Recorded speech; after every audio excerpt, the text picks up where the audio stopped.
So let's calculate the limit as x approaches, what do I want? Let's say x approaches 2 of 2 minus square root x over, oops, sorry, should be square root 2. Square root 2 minus square root x over 2 minus x squared.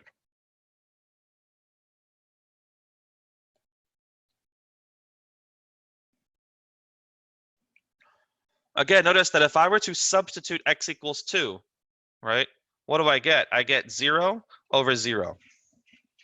And that is undefined, but that doesn't really, what does that tell you? And so this is, I want to kind of write that down for this problem.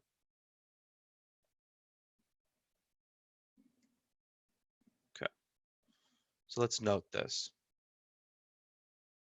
So ds, which I'll use very often to mean direct substitution. So direct substitution of x equals 2 gives the nonsense expression 0 over 0. Right? Now it's important to understand 0 over 0 is undefined, right? It's not 1, it's not 0, it's undefined. There's no arguing that.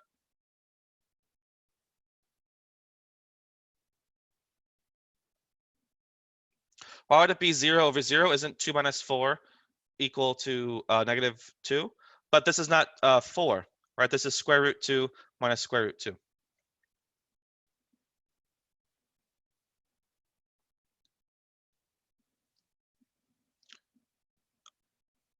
Oops, what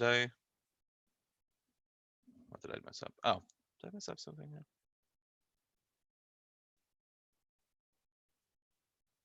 It should be. Oh, hold on. Yeah, 1 second.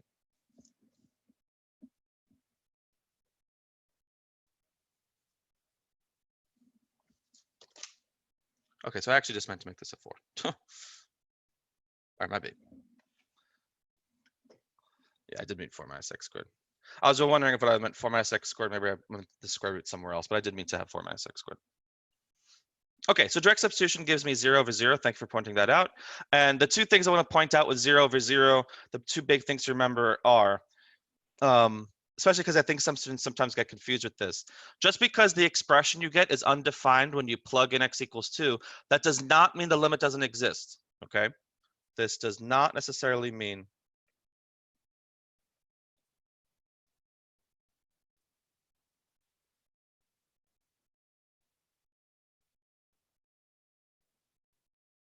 the limit does not exist.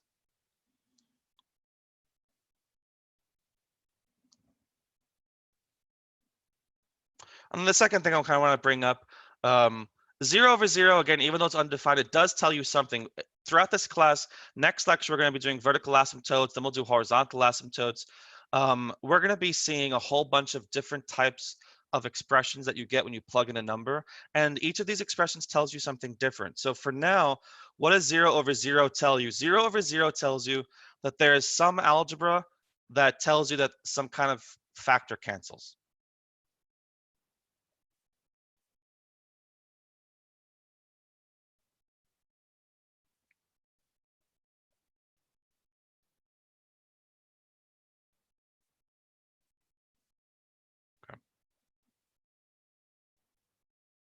Yeah, 0 over 0 is actually what's called an indeterminate form.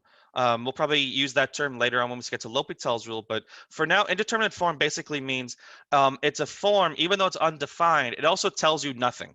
Because, in other words, you cannot determine the limit just from that form. 0 over 0, a limit of the form 0 over 0 can really end up being anything, right? For instance, think of the expression 3x over x. Right? X's cancel and I get 3. But that 3 could have been any number, right? So 0 over 0, the limit really can end up being any number, possible. Okay, so just take a couple minutes to maybe work on this yourself. Can I still do? Yes, cool.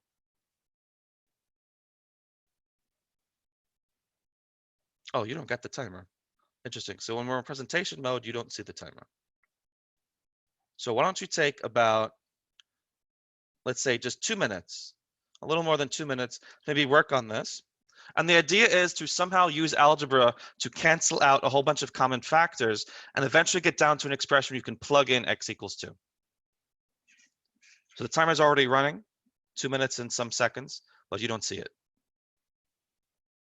Do you want to see it? Is it helpful if you guys actually see it? We'll see. It's an experiment.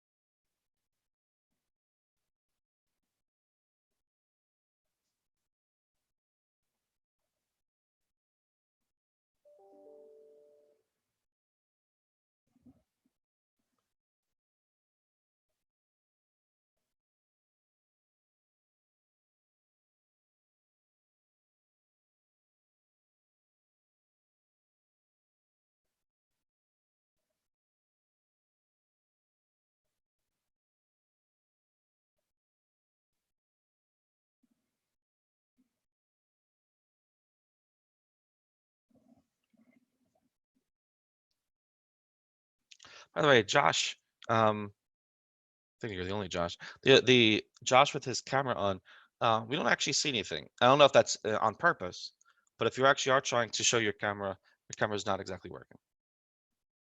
Just FYI.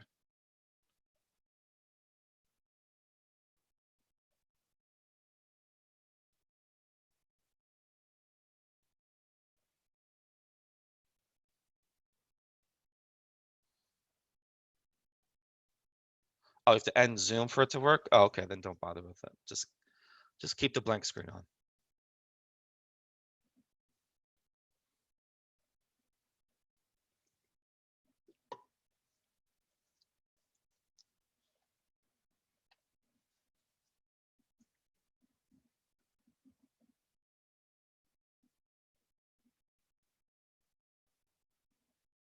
Oh, that's it. That's the timer. So now, would you like the timer on in the future? Do you actually like to see the timer? Do you not care? Do you not give a shit if the timer's there? Okay, so let's look at this. Nishika, what are you answering the yes to? Are you saying you don't give a shit if the timer's there, or you like being stressed by the timer, Vincent? You like being stressed out by it?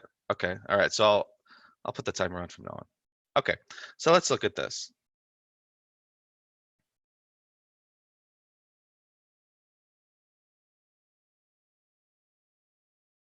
Now, there are a few ways we can go about this. I could think of at least 2 ways. So how did you do this?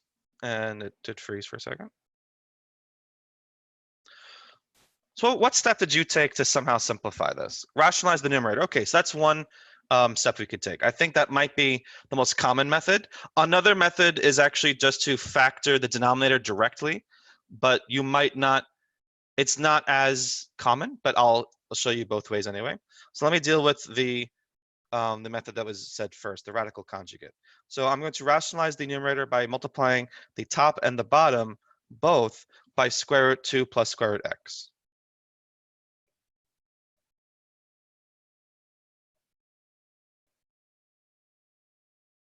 Okay, so we've seen this algebra before, right? At the top, we get a difference of squares. So on top, we get 2 minus x, right? Square root 2 squared minus square root x squared.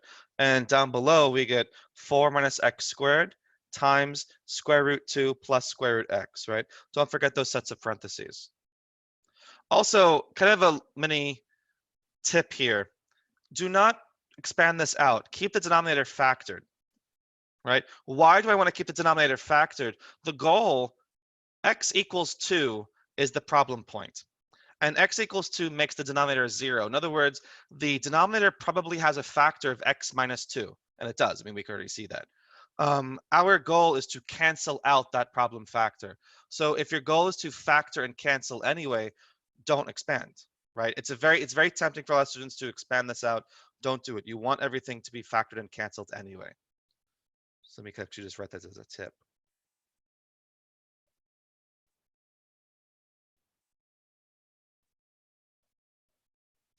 Okay, so let's keep going. And we can keep going by simply doing what? Factoring the 4 minus x squared, right? Difference of squares. So that we get 2 minus x, 2 plus x, and we still have square root 2 plus square root x. And then up top, we have 2 minus x.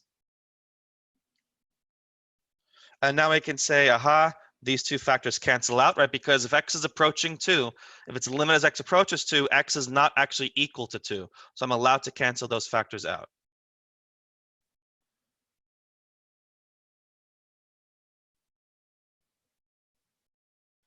And I'm left with 2 plus x, square root 2 plus x, square root x rather, in the denominator, and it's 1 over that. And now we're ready to substitute. How do you know you're ready to substitute? Because the only factor in the denominator that was 0, if you plug in x equals 2, was 2 minus x. But now that factor is gone.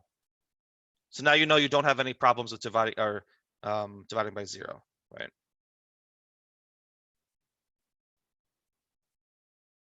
So I'm just going to say, now use the direct substitution property.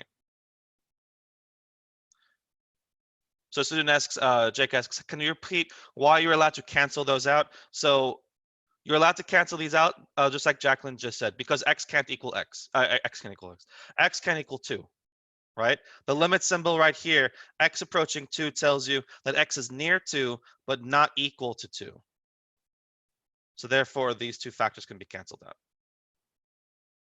If you didn't have that limit symbol, you wouldn't be able to do this. Okay, so what do we get now when we substitute? So if I substitute x equals 2, I get 2 plus 2 over, or times square root 2 plus square root 2. So altogether, what we get? We get 4, and we get 2 square root 2. So I end up with 1 over 8 square root 2, it looks like, right? And that's it. That's our answer.